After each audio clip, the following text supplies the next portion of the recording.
Harry Potter et les méthodes de la rationalité, chapitre 32, Interlude, gestion des finances personnelles. Mais professeur, argua Harry une partie de son désespoir à présent audible, laissez tous mes biens dans un coffre-fort non diversifié rempli de pièces d'or. C'est de la folie, professeur. C'est comme, je ne sais pas, comme de faire des expériences de métamorphose sans avoir consulté un professeur. On ne fait tout simplement pas ça avec l'argent. Depuis le visage parcheminé du vieux sorcier, en dessous du chapeau de vacances festif qui ressemblait à une collision entre une automobile en tissu vert et une autre en tissu rouge, un regard triste et grave perça vers Harry. « Je suis désolé, Harry, dit Dumbledore, et je te demande pardon, mais te laisser contrôler tes finances te donnerait trop d'autonomie. » La bouche de Harry s'ouvrit et aucun son ne s'échappa. Il était littéralement sans voix. « Je t'autoriserai à retirer 5 galions pour les cadeaux de Noël, dit Dumbledore. Ce qui est plus que ce qu'un garçon de son âge devrait dépenser, mais ne présente, je pense, aucune menace. Je n'arrive pas à croire que vous venez de dire ça. » Les mots avaient jailli hors de la bouche de Harry. « Vous admettez être à ce point manipulateur ?»« Manipulateur ?» dit le vieux sorcier, un sourire aux lèvres. « Non, ce serait manipulateur si je ne l'admettais pas, ou si j'avais un autre motif caché derrière l'évidence.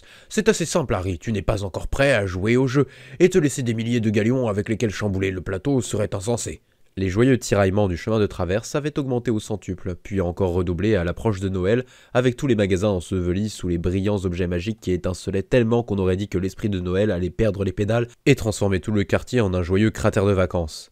Les rues étaient si bondées de sorciers et de sorcières vêtus d'habits festifs et criards qu'on en avait les yeux presque aussi sévèrement agressés que les oreilles, et, à en voir la déconcertante variété d'acheteurs, il était clair que le chemin de traverse était une attraction internationale. Il y avait des sorcières emmitouflées dans d'énormes pans de tissu tels des momies en serviette, et des sorciers portant des chapeaux de forme et des peignoirs très formels, et de jeunes enfants sachant à peine marcher qui étaient décorés de lumières presque aussi brillantes que celles des magasins eux-mêmes, et leurs parents les tenaient en main, les menant à travers ce pays de merveilles magiques et les laissant piailler tous leurs sous. C'était le moment d'être joyeux. Et au milieu de toute cette légèreté et de ces réjouissances, une note venue de la plus sombre des nuits, une atmosphère froide et noire qui maintenait quelques coudées d'espace vide même au milieu de ce chahut. « Non », dit le professeur Quirrell, arborant un air de révulsion sinistre, comme s'il venait de mordre dans un morceau de nourriture qui n'aurait pas seulement eu un goût horrible, mais aurait en plus été moralement répugnante. C'était l'expression qu'une personne ordinaire aurait eue après avoir mordu dans une tourte à la viande puis découvert que non seulement elle était pourrie, mais que en plus elle avait été faite à partir de bébé chat. « Oh, allons !» dit Harry. « Vous devez avoir quelques idées. » « Monsieur Potter, dit le professeur Quirrell, les lèvres jointes en une fine ligne. J'ai accepté de jouer le rôle de gardien adulte pour cette expédition. Je n'ai pas accepté de vous conseiller en matière de cadeaux. Je ne fête pas Noël, monsieur Potter. Et Newton Noël dit Harry d'un ton enjoué. Isaac Newton est vraiment né un 25 décembre, contrairement à certains autres personnages historiques que je pourrais nommer. Cela n'impressionna en rien le professeur Quirrell. Écoutez, dit Harry, je suis désolé, mais je dois faire quelque chose de spécial pour Fred et George, et je ne sais absolument pas quelles sont mes options. Le professeur Quirrell émit un bourdonnement pensif. Vous pourriez leur demander quels sont les membres de leur famille qu'ils aiment le moins, puis engager un assassin. Je connais un membre d'un certain gouvernement en exil qui est assez compétent, et il pourrait même vous donner une réduction pour plusieurs Weasley. Cette année, dit Harry, faisant descendre sa voix d'un octave, offrez à vos amis le cadeau de la mort. Cela fit naître un sourire sur le visage du professeur Quirrell, il remonta jusqu'à ses yeux. Eh bien, dit Harry, au moins vous n'avez pas suggéré que je leur offre un rat de compagnie. La bouche de Harry se referma aussi sec et il regretta les mots à peine sortis de sa bouche. Pardon, dit le professeur Quirrell. Rien, répondit immédiatement Harry. Une longue histoire stupide. Et la raconter lui semblait étrangement répréhensible. Peut-être parce que Harry était inquiet à l'idée que le professeur Quirrell aurait ri même s'il était révélé que Bill Weasley n'avait pas été soigné et que tout n'était pas revenu à la normale. Et où avait été le professeur Quirrell pour n'avoir jamais entendu cette histoire? Harry avait eu l'impression que toute l'Angleterre magique était au courant. « Écoutez, dit Harry, j'essaie de solidifier leur loyauté envers moi, d'accord? Faire des jumeaux Weasley mes laquais. Comme dit le vieux proverbe, un ami, ce n'est pas quelqu'un qu'on utilise une fois et qu'on jette ensuite, c'est quelqu'un qu'on utilise encore et encore. Professeur Quirrell, Fred et George sont deux de mes amis les plus utiles que j'ai à Poudlard, et je compte les utiliser encore et encore. Alors si vous pouviez m'aider à être un peu serpentard et que vous me suggériez une chose pour laquelle il me serait très reconnaissant... » Harry laissa sa voix en suspens, invitant une réponse. Il fallait juste présenter ce genre de choses sous le bon angle. Ils marchèrent un bon moment avant que le professeur Quirrell ne parle de nouveau, sa voix suintant presque de dégoût. Les jumeaux Weasley utilisent des baguettes de seconde main, monsieur Potter. Ils se souviendraient de votre générosité à chaque fois qu'ils jetteraient un sort.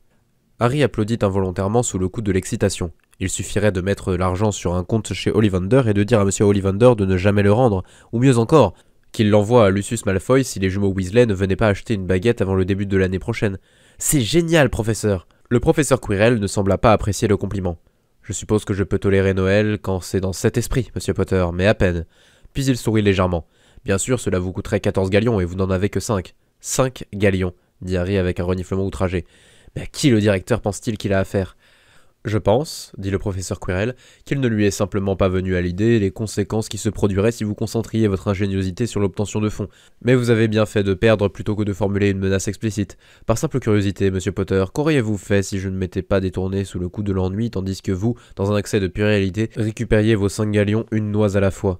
Eh bien, la méthode la plus simple aurait été d'emprunter de l'argent à Draco Malfoy. Le professeur Quirrell gloussa brièvement. Sérieusement, monsieur Potter.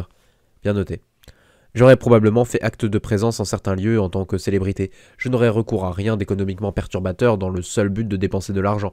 Harry avait vérifié, il aurait le droit de conserver son retourneur de temps lorsqu'il rentrerait chez lui pour les vacances afin que son cycle de sommeil ne commence pas à se décaler. Mais il était aussi possible que quelqu'un garde un œil sur les boursicoteurs magiques. L'astuce avec l'or et l'argent demanderait du travail côté Moldu et des financements.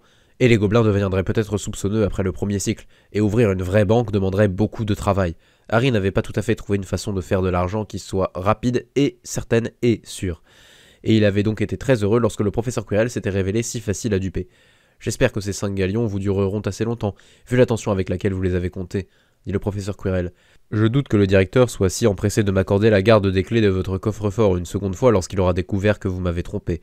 Je suis sûr que vous avez fait de votre mieux, dit Harry avec une expression de gratitude profonde. Avez-vous besoin d'une aide quelconque pour entreposer toutes ces noises, monsieur Potter? Eh bien, en quelque sorte, dit Harry. Connaîtriez-vous quelques bonnes opportunités d'investissement, professeur Quirrell? Et ils poursuivirent leur promenade dans leur petite sphère de silence et d'isolation, au travers de la foule éclatante et chaotique. Et si vous prêtiez attention, vous verriez que là où ils allaient, les branches feuillues se flétrissaient, les fleurs se fanaient, et les jouets d'enfants qui jouaient de joyeux sons de cloche passaient à des notes plus graves et plus effrayantes. Harry le remarqua, mais il ne dit rien, il se sourit juste à lui-même. Chacun avait sa façon de célébrer Noël, et le Grinch en faisait autant partie que le Père Noël lui-même.